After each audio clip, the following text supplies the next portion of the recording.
दोस्तों 2024 दक्षिण पश्चिम मानसून की वापसी के बीच उत्तर प्रदेश और बिहार के कुछ हिस्सों में भारी बारिश से बाढ़ आई है, जिससे बिहार के 19 जिलों में 12 लाख से अधिक लोग प्रभावित हुए हैं। कोसी नदी और नेपाल से निकलने वाली अन्य नदियों का जल स्तर बढ़ने और फरक्का बैराज के कारण बाढ़ की गंभीर स्थिति हुई है। आप जानते हैं कि बिहार में ज्यादा बाढ़ क्यों आती है? बिहार में बाढ़ का है नेपाल से बड़ा कनेक्शन। गंगा नदी पर बना फरक्का बैराज भी एक वजह है। एक और दक्षिण पश्चिम मानसून की देश से वापसी शुरू हो गई है, लेकिन पिछले दिनों उत्तर प्रदेश और बिहार सहित उत्तर भारत के कुछ हिस्सों में बारिश की वजह से कई इलाके बाढ़ में डूब गए हैं। इसमें ज्यादा नुकसान बिहार में हुआ है, जहां अब तक 19 जिलों में 12 लाख से ज्यादा लोग इससे प्रभावित हो चुके हैं।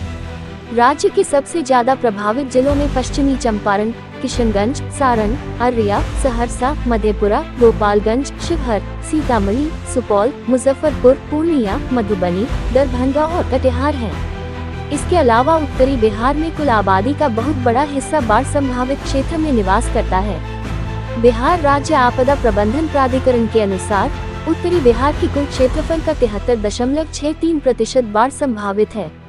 कुल 38 में से 28 जिलों में हर साल मानसून के सीजन में बाढ़ आती है, जिनमें 15 जिले गंभीर रूप से प्रभावित होते हैं। बिहार में कोसी नदी में 7 और सहायक नदियां मिलकर इसमें पानी के स्तर को कई गुना बढ़ा देती हैं। इसी वजह से राज्य में हर साल बाढ़ की वजह से भीषण तबाही मचती है।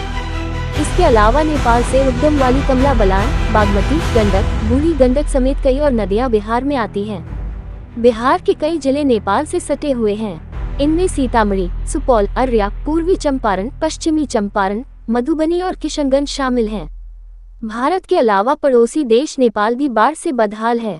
दरअसल बिहार की बाढ़ में सबसे बड़ा योगदान कोसी नदी का है। कोसी नदी नेपाल में हिमालय से निकलती है। इसके बाद यह नदी नेपाल का बहुत बड़े हिस्से में बहती हुई बिहार से भारत में प्रवेश करती है। नेपाल के हिस्से में कोसी में पानी बढ़ने पर पहाड़ी देश भारत की ओर पानी छोड़ देता है। बिहार में कोसी नदी में 7 और सहायक नदियां मिलकर इसमें पानी के स्तर को कई गुना बढ़ा देती हैं। इसी वजह से राज्य में हर साल बाढ़ की वजह से भीषण तबाही मचती है।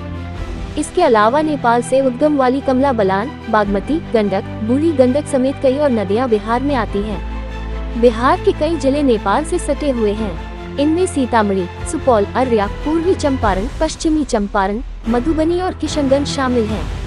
चूंकि पहाड़ी देश होने की वजह से नेपाल भारतीय राज्यों से अधिक ऊंचाई पर स्थित है।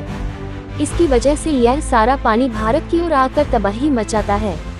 जानकारों की माने तो इस पानी को रोकने के लिए नेपाल में कोसी नदी पर डैम बनना चाहिए। इसको लेकर भारत नेपाल से कई बार मांग कर चुका है, लेकिन नेपाल सरकार की तरफ से सकारात्मक उत्तर न मिलने की वजह से यह नहीं हो सका है। नेपाल सरकार कोसी नदी पर बनने वाले इस डैम को लेकर पर्यावरण पर पड़ने वाले प्रतिकूल प्रभावों को लेकर चिंतित है। इसके अलावा हर साल मानसून के बाद बिहार में आने वाली बाढ़ का दूसरा सबसे बड़ा कारण गंगा नदी पर बने फरक्का बैराज को भी माना जाता है। इस बांध पर गंगा और उसकी अन्य सहायक नदियों के साथ बहकर आए गाद इकट्ठा हो जाती है। इसकी वजह से इलाके में बाढ़ का रौद्र रूप देखने को मिलता है।